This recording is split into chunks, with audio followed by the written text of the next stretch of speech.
Talking after the Holmesdale game on Tuesday night to Harry Hudson. Harry, did you get a lot out of that tonight? Really beneficial. A lot of players that have maybe not had the right minutes recently or got good minutes in their legs today, which is really important. We built some players up towards 90 minutes of fitness. And we also got a reaction out of the boys in terms of the first half performance was way below the level we'd expect. And second half, we spoke about a few things at half time. The second half, the boys were terrific. Really bright, really good. Scored 3, could have scored more.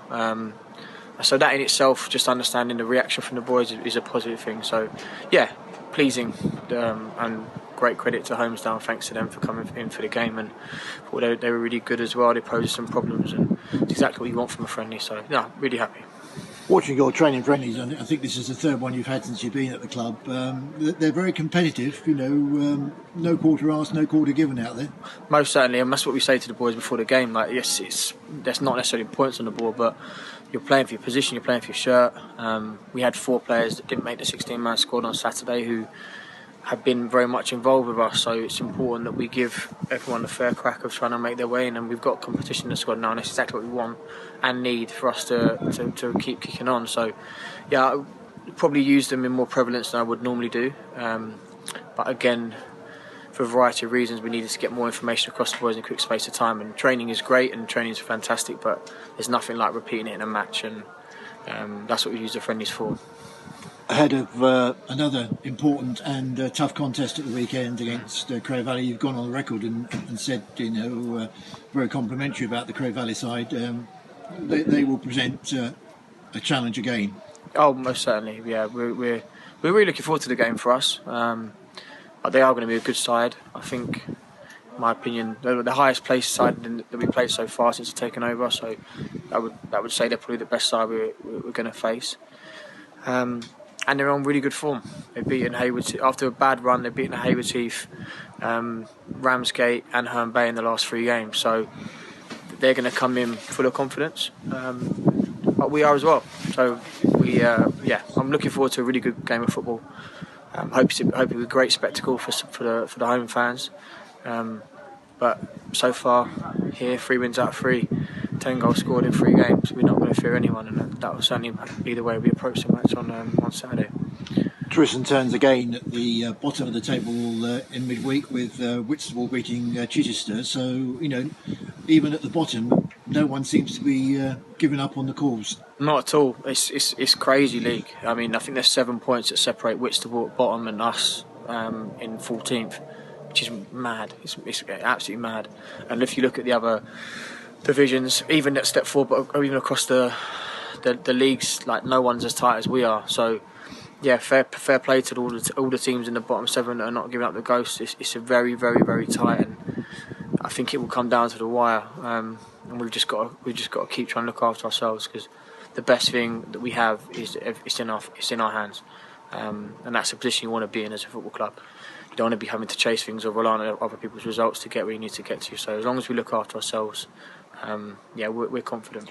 But it's been an unusual season, with everyone beating each other both at the top and bottom of the tables, isn't it? Yeah, it'd be really interesting to see, like, apart from Hastings that have run away with it a bit, there's probably not tons and tons of points separate the next kind of 18 or so teams. I'm sure it's one of the most competitive leagues out there. It wasn't this way certainly when I last managed at step 4. There was always a breakaway at both ends of the table. And it just really doesn't seem to be anything like that. There's probably only 4 teams, 5 teams maximum in the league that have got nothing to play for going into the last 4 games, which is crazy.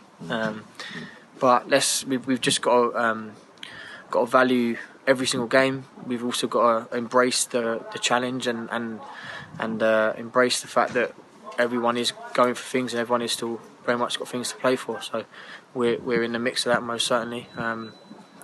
So we've just got, as long as we look after ourselves, we'll be okay. And squad-wise, ahead of the weekend, all fitting well? Yeah, there was no concerns touched with after in the game tonight. We had a group of 8 boys training before who had a lot of games recently, so they should be well rested. Selection dilemma for the 16-man squad for me tomorrow, and the staff But that's, I said, exactly what we want. Last Friday I had probably one of the most difficult decisions I've had in management, picking the 16-man squad and leaving 4 players out. And I've got that to look forward to tomorrow and Friday. Not easy to tell the 4 players who are left out that they're not involved. Not at all, because everyone deserves to be involved, because everyone's application has been absolutely spot on. It's easier to make decisions because people at this level, whether it's work commitments or family or whatever, tend to miss something here or there or drop out or something, and then therefore decisions become easy. But everyone's so hungry. And again, as an example of that, last Saturday, the 4 boys that weren't in the squad, they weren't expected to, but they came in before and trained before, even though they weren't in the matchday squad, and stayed and supported the boys. And that culture is exactly what we need. And that shows the togetherness of the group. And we're very lucky to have 21 first team players to call upon. Even young Toby tonight from the 18s played a part, done well. So yeah, we're very fortunate at the moment to have assembled the squad that we have. It just makes the selection challenging, but as everyone tell you, they're good problems to have. Absolutely. Well, we wish you well for Saturday. Thank you.